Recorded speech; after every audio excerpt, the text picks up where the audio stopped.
कि पायलट साहब को हटाना चाहिए प्रदेश कांग्रेस कमेटी अध्यक्ष से। हम जानते थे कि निकम्मा है, नाकारा है, कुछ काम नहीं कर रहा है, खाली लोगों को लड़वा रहा है। मेरे साथ हो कि नहीं हो, मैं यहाँ बैंगन बेचने नहीं आया हूँ, मैं यहाँ कोई सब्जी बेचने नहीं आया हूँ, मैं मुख्यमंत्री बना आया हूँ।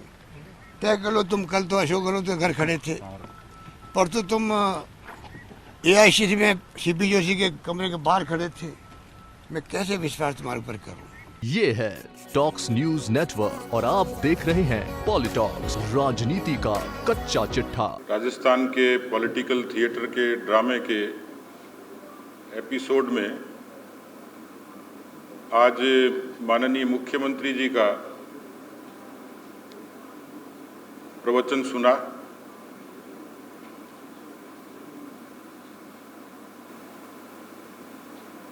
तो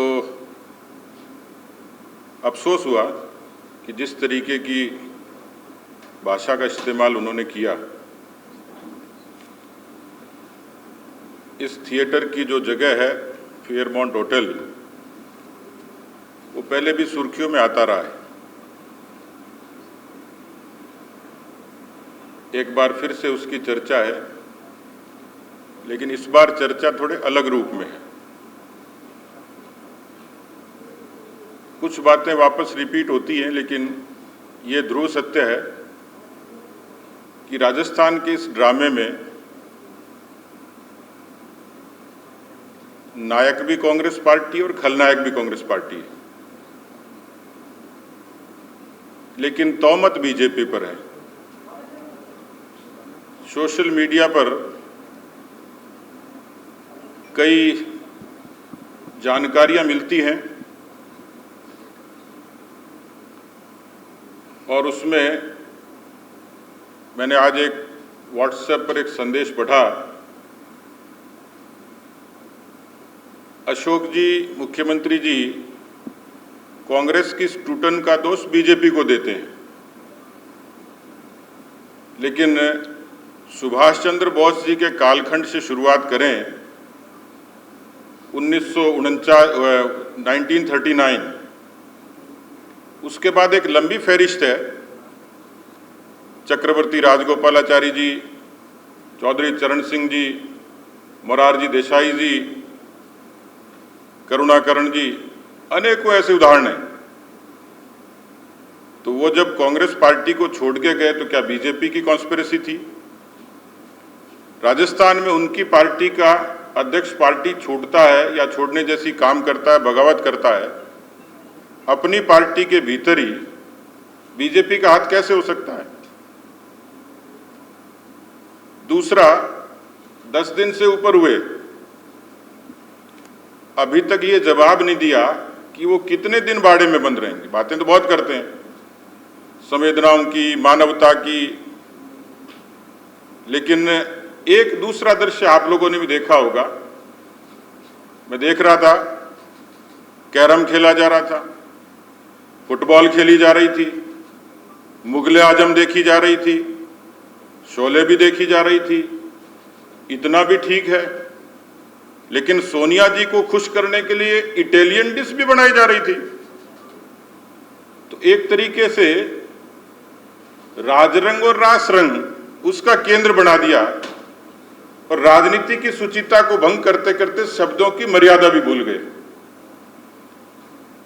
राजस्थान में कोरोना की संक्रमण की दर बढ़ती जा रही है। 30,000 से ऊपर धीरे धीरे केसेज हो रहे हैं, 500 से ज्यादा ऊपर डेथ हो गई, 401 का आंकड़ा आज है। टिड्डी के कारण लोग त्राही त्राही कर रहे हैं, बिजली के बिल की माफी की बात कर रहे हैं, अपराध बेलगाम है, उसका कोई कहीं उल्लेख नहीं है। वो गृह मंत्री हैं, पांथेड़ी में, सायला के जालोर में देवासी समाज की महिला से दुष्कर्म होकर हत्या हो गई, उसका एक शब्द नहीं बोला। ऐसे अनेकों उदाहरण है। मेवात में हुई,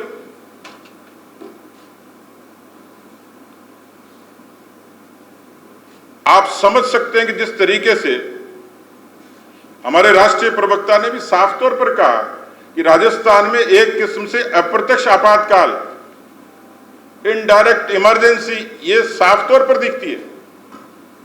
और उसमें बहुत मुझे लंबी बात कहने की आवश्यकता नहीं कि 124A जो अंग्रेजों ने महात्मा गांधी और लोकमान्य तिलक पर लगाई, जिस तरीके से एसओजी और एसीबी का बेजा दुरुपयोग किया, और जब सीबीआई का डर लगा तो मैं आज देख रहा था कि एक रविवार के दिन एक ऑर्डर रिलीज होता है कि अब सीबीआई सीधे सीधे किसी मामले की जांच नहीं करेगी, उसको राज्य सरकार की सहमति लेनी होगी। इसका मतलब दाल में कुछ काला है।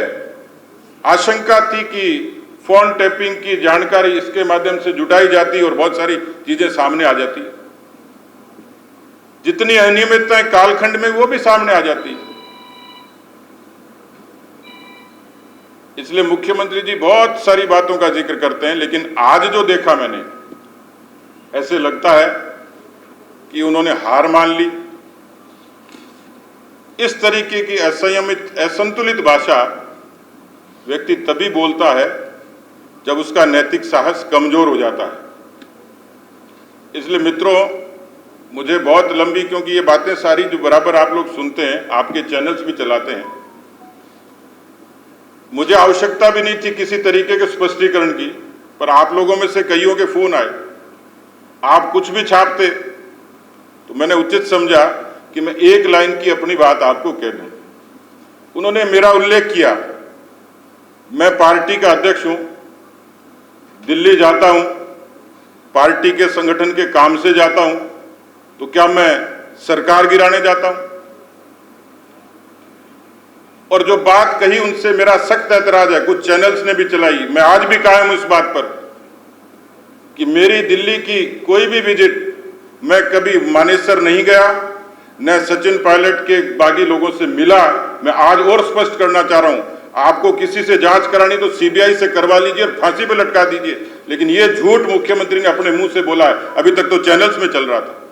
इस बात पर आपत्ति है कि आप अपनी लड़ाई में किसी तीसरे लोगों को घसीट के राजी क्यों हो रहे हो? क्या इससे सरकार बच जाएगी? क्या हमारी नैतिक जिम्मेवारी है सरकार बचाने की? उनकी सरकार जाएगी, उनके अपने कर्मों से जाएगी। उनका आलाकमान सो रहा था क्या?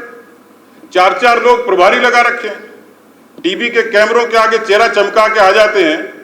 ये मुख्यमंत्री जी का बयान है कि मेरा कम्युनिकेशन 18 महीने से डिप्टी सीएम से नहीं है, हम दोषी हैं क्या उसके? उनका समझौता कौन कराता? उनके जो इंचार्ज हैं, प्रभारी हैं, प्रवक्ता हैं, वो तो कुछ और भाषा बोल रहे हैं और ये कुछ और बोल रहे हैं। 18 महीने से कम्युनिकेशन नहीं है। उसी बयान में कहते हैं कि वो अभी भी आ जाए तो गले लगा लूं, और आज फिर दूसरी भाषा बोल रहे हैं। तो भैया, राजस्थान को तमाशा क्यों बना रखा है? आप तो सीधे सीधे इन बातों का जवाब दीजिए कि आप बाड़ाबंदी अभी कह रहे हैं, सब आजाद हैं, फोन पर बात कर रहे हैं। मैं देख रहा था 3 लेयर की सिक्योरिटी, अपने लोगों पर अविश्वास, जिस तरीके से बीटीपी के लोगों से आचरण हुआ, वो देखा नहीं क्या वीडियो आप लोगों ने? अंधा आदमी देख सकता है। चलती प्रेस कॉन्फ्रेंस में कान में क्या कहा गया, व्यक्ति कहना क्या चाह रहा है, यह भी दिखा था। इसलिए साफ तौर पर जाहिर है कि नैतिक रूप से यह सरकार कमजोर है, मुख्यमंत्री कमजोर है, और जिस तरीके की भाषा वो बोल रहे हैं, जिस तरीके से माननीय प्रधानमंत्री जी को, गृह मंत्री जी को और बीजेपी को तोहमत देते हैं, ऐसा लगता है कि उन्होंने नैतिक रूप से हार स्वीकार कर ली है। जो मुद्दे और मसले कानूनी और संवैधानिक हैं, उनका फैसला अदालत करेगी या विधानसभा के फ्लोर पे होगा। लेकिन एक बात साफ है, आज की उनकी बातचीत से मैं निश्चित रूप से, मुझे तकलीफ हुई कि एक बड़े प्रदेश का मुख्यमंत्री भले ही अपने लोगों के खिलाफ बोल रहा हो, लेकिन इस तरीके की भाषा, मुझे लगता है कि इस तरीके से संसदीय आचरण में इस तरीके की भाषा का कोई स्थान नहीं है।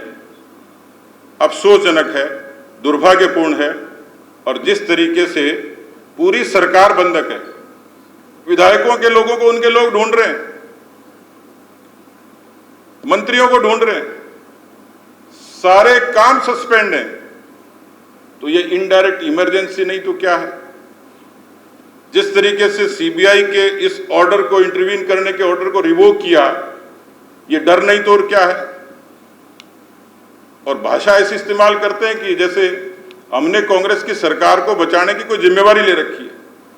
भैया अपने कर्मों से जा रहे हो, हमारा कोई लेने देना नहीं। इसलिए जो आज उन्होंने कहा, मुझे लगा कि कम से कम इस तरीके की भाषा की अपेक्षा किसी सभ्य और राजस्थान के मुख्यमंत्री जैसे पद पर बैठे व्यक्ति से अपेक्षा नहीं की जा सकती, शोभा नहीं देती। ये है टॉक्स न्यूज नेटवर्क और आप देख रहे हैं पॉलिटॉक्स, राजनीति का कच्चा चिट्ठा।